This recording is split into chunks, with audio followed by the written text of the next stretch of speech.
एउटा ठुलो जङ्गलमा बाख्राहरू चर्दै थिए। ती बाख्राहरूमध्ये एउटा बाख्राको पाठोले कहिले पनि नदेखेको आफू जस्तै घाँस खाइरहेको जरायोलाई देखेर अचम्म लाग्यो र ऊ त्यो जरायोको पछि पछि लाग्यो। धेरै पर पुगिसकेपछि उसले जरायोलाई भेट्न सकेन। साथीहरूबाट छुटेको कुरा बल्ल उसले थाहा पायो र ऊ आफ्नो साथी भएकोतिर फर्किने विचार गर्यो, तर उसले बाटो भेटाउन सकेन। ऊ त्यो घना जङ्गलमा हरायो।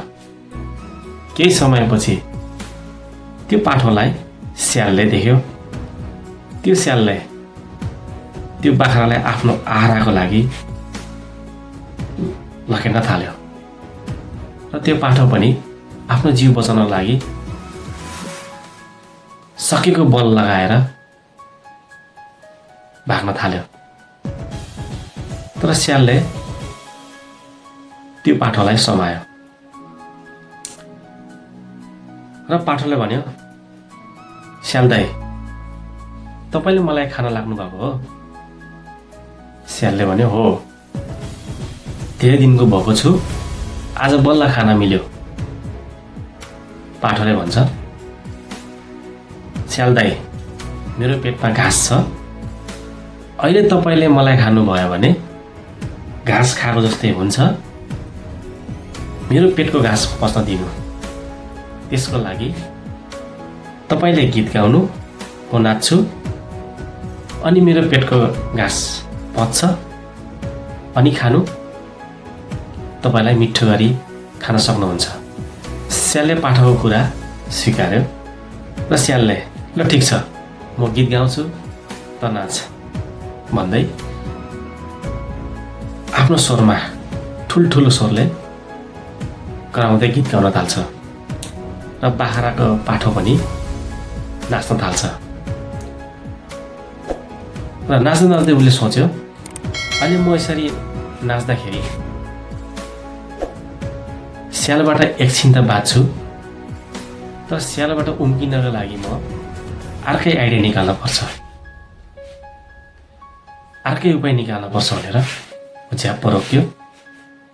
स्यालले भन्यो, किन रोकेको? तेरो घाँस पच्यो? पाठोले भन्छ, छैन दाइ, अब यसो गर्नुपर्छ, मेरो पेटको आधा पचिसक्यो, अब यो आधा घाँस पचाउनको लागि तपाईँले पनि गाउनु, म पनि गाउँछु, अनि म मजाले उफ्रिन्छु, अनि पच्छ, अनि तपाईँले मिठो गरी खान सक्नुहुन्छ। स्यालले हुन्छ भन्दै ठुलो स्वरले गीत गाउन थाल्छ। पाठो पनि आफ्नै स्वरमा ठुलो स्वरले कराउँदै नाच्न थाल्छ। यता गोठालो भने आफ्नो पाठो खोज्दै आइरहेको थियो। त्यो गोठालोले स्याल र पाठोको आवाज सुन्यो र त्यो आवाज पछ्याउँदै पछ्याउँदै गएपछि स्यालले बाख्रालाई खाइरहेको रहेछ भनेर सोचेर उसले त्यो स्याललाई ढुङ्गा र लट्ठीले हानेर बगायो। यसरी पाठोले आफ्नो ज्यान बचायो। साथीहरू, यो कथाबाट के सन्देश पाउन सकिन्छ भने हाम्रो लाइफमा पनि धेरै समस्याहरू आउँछन्। करियरको समस्या, पैसाको समस्या, पारिवारिक समस्या, स्वास्थ्य समस्या, एक्लोपन, इक्जाम दियो, इक्जाममा फेल। हामी यस्ता समस्याहरूबाट दुखी हुने, चिन्ता हुने, सकेसम्म यस्ता समस्याहरूको इग्नोर गर्ने गर्छौँ। समस्याबाट डराउने होइन, समस्याको सामना गर्नुपर्छ, किनकि हरेक समस्याको समाधान छ।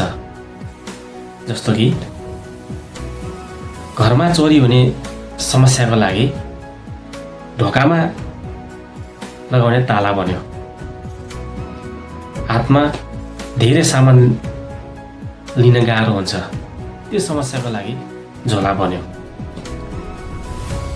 लामो यात्रा हिँडेर लामो दूरी पार गर्न सकिन्न, त्यसको लागि बाइक, कार, प्लेन बन्यो।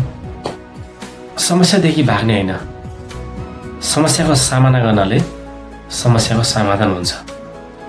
समस्याको समाधान भयो भने मात्र शान्ति, खुसी पाउन सकिन्छ। साथीहरू, भिडियो कस्तो लाग्यो? भिडियोलाई लाइक, सेयर र च्यानललाई सब्सक्राइब गर्न नबिर्सिनु होला।